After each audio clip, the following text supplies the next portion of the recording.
According to the 2025 Canine Health and Nutrition Survey from the University of Georgia, 86% of dog owners are unknowingly shaving years off their dog's life every single day. Not through neglect, not with toxic food, but through something as innocent as scooping kibble into a bowl.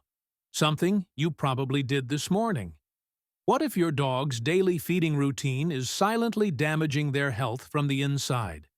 And you won't know until it's too late. I've spent months combing through clinical trials and speaking to top veterinary nutritionists, and what I found truly shocked me. And trust me, mistake number 9 has already come dangerously close to costing countless dogs their lives. Number 1. Feeding only once a day.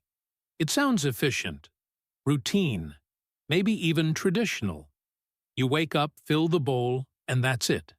No fuss, no mess. But inside your dog's body, something very different is happening. For 18 hours or more, acid churns in an empty stomach like a storm waiting to break. That acid, without anything to digest, doesn't just sit there. It starts eroding the stomach lining like rust eating through steel. You won't notice it at first. Maybe just a little grass eating, a few floor-licking habits. But one day, that acid can flip into a full-blown emergency.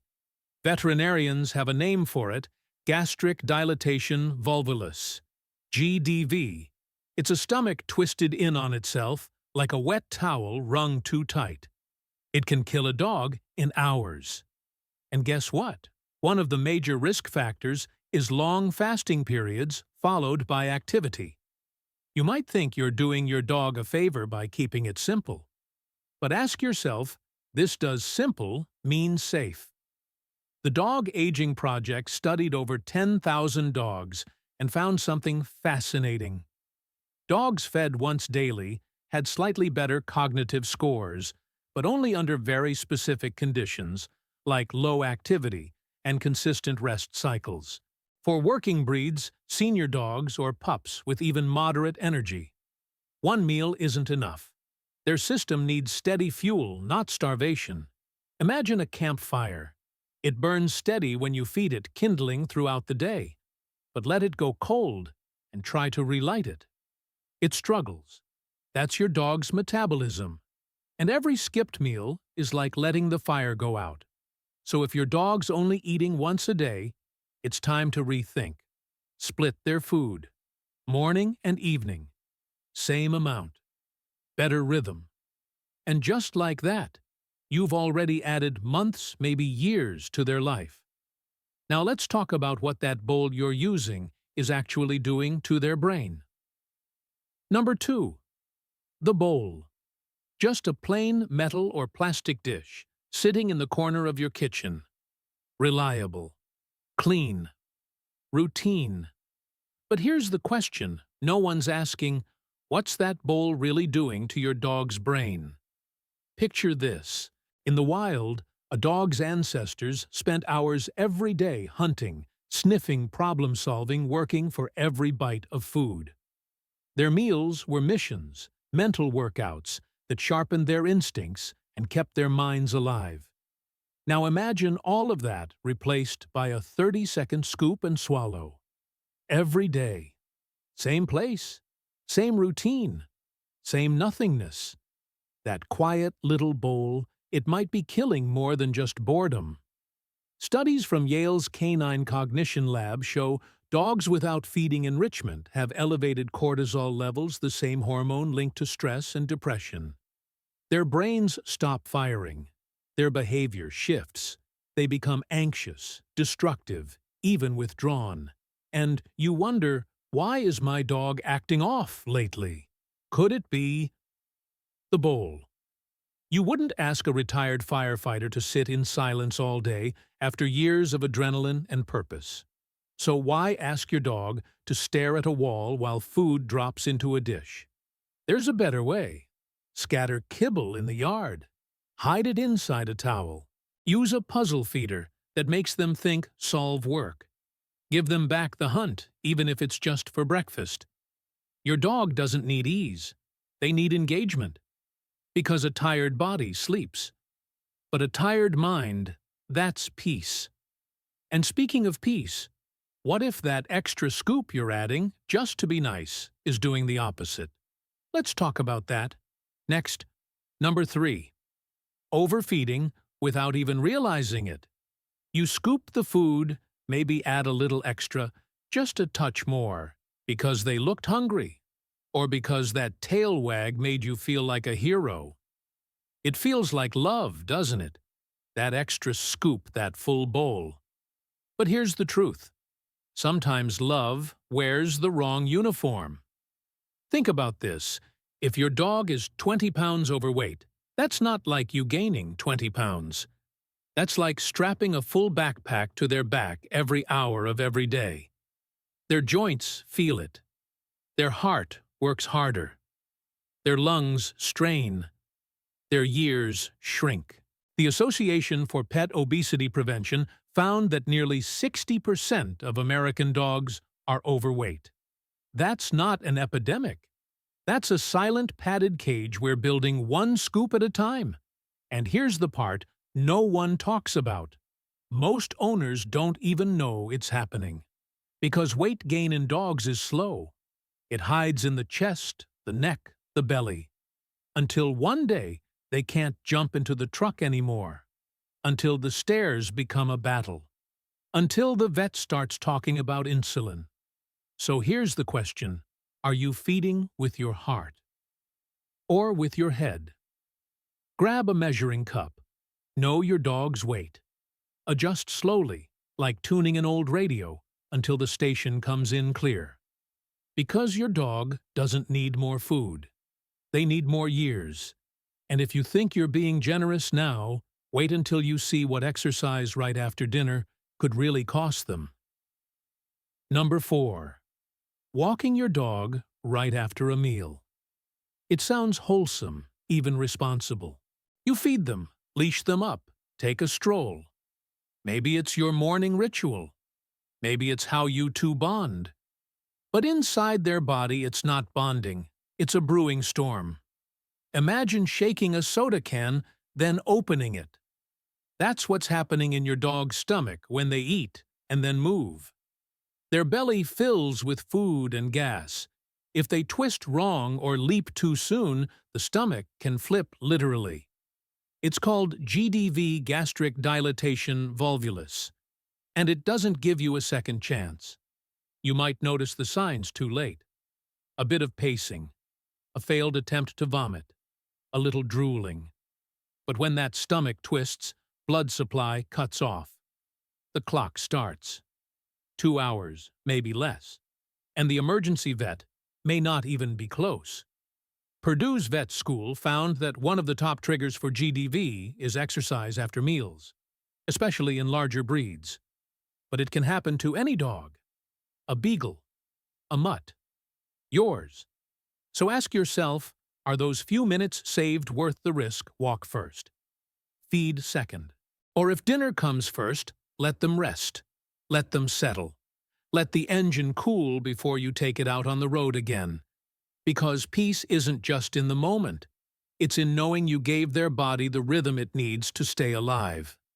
Now flip that bag of food over. Have you ever really looked at the ingredients you're pouring into their bowl? You might want to. Let's go there next. Number 5. Ignoring the label. That bag of dog food sitting in the pantry. It's more than just branding and buzzwords. It's a recipe. And if you've never flipped it over and read the fine print, you're not feeding, you're guessing. Start with the first 5 ingredients. That's the heart of the meal. If you see corn wheat or the word byproduct, you're not giving them real food. You're giving them filler, empty gas. It's like putting watered-down fuel in a race car and expecting it to run like it used to. And those preservatives hiding in small print, BHA, BHT. They sound like harmless acronyms, but they've been banned in human food in parts of Europe due to links with cancer. Tufts and UC Davis have both sounded the alarm on how common these additives are in commercial dog food and how rarely owners notice. Think of your dog's food like their medicine. You wouldn't take a pill without knowing what's inside it. So why let your dog eat from a bag whose ingredients you can't even pronounce? Look for real protein. Chicken, turkey, salmon. Not poultry meal or animal digest. You want names, not mysteries. Whole food. Clean fats. No red dye, no fake flavor. Because your dog doesn't care about the packaging. They care about what you put in their bowl. And when their joints start aching too early, or their coat loses that shine, it's not age, it might be what's been sneaking in every day. But here's the twist. Even if you buy the best food, money can get. What happens if you never change it? Same formula year after year, that's our next problem. And it's a big one. Number 6. Feeding the same food from puppyhood to old age. It feels safe, doesn't it? If it's not broken, don't fix it. That bag has always worked. They've always licked the bowl clean. But here's the truth. No one tells you dogs change. And when their body changes, their fuel needs to follow.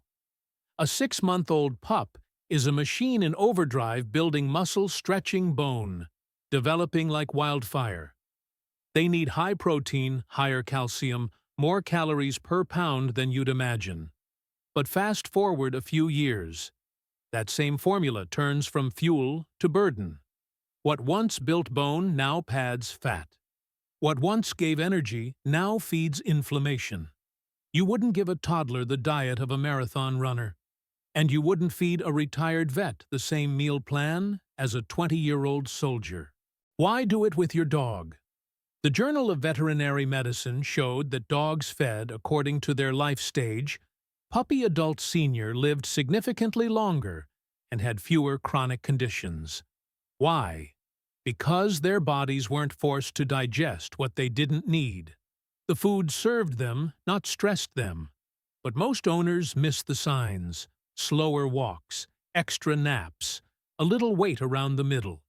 We chalk it up to age, but sometimes it's just the wrong recipe for the chapter they're in. So look at your dog today. Not last year, not the puppy they used to be. What do they need now? And here's the bigger question. What if the very food you trust has been stripped of nutrients before it even hits the bowl? What if it looks complete, but isn't stick with me? We're just getting started. Number 7. Thinking kibble is complete. That crunchy little scoop sealed in a bright bag stamped with words like balanced and complete. It looks like enough. It smells like enough. But what if it's only half the story? Imagine cooking your dinner at 400 degrees for hours, sealing it in plastic, and eating it 6 months later. Every night. For years.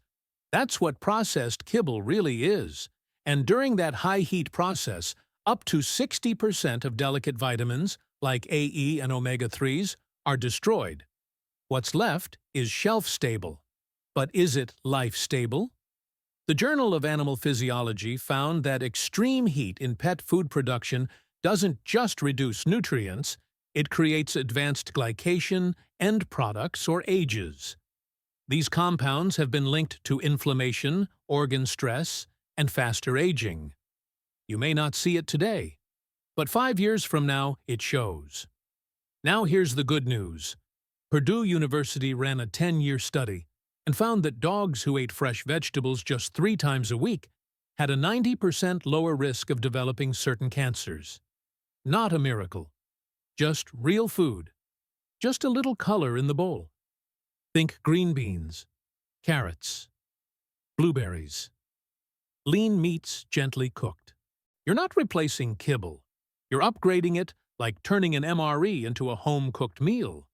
Balanced, thoughtful, alive. And yes, it takes 5 extra minutes. But isn't that worth 5 extra years? But what happens if that food, fresh or dry, is left out all day long? You might think you're being kind. You might think they'll eat when they're ready.